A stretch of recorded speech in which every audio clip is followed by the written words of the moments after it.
ToolManageriQ has two different installation types. The one you see here is the standalone version that can run on any computer, whether it has gibbsCAM or not. That makes it perfect for people that work in the tool crib or purchasers, so they can see the data, they can edit it, but they don't need gibbsCAM to do it.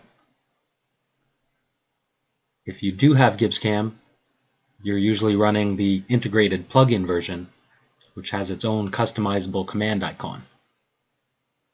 When you launch it, it also has a very familiar interface when you're used to gibbsCAM. It has access to all of the same features, but it also has direct import and export ability with gibbsCAM. Now, both versions can connect to the same database, so different computers and employees can see all of the same data and stay on the same page.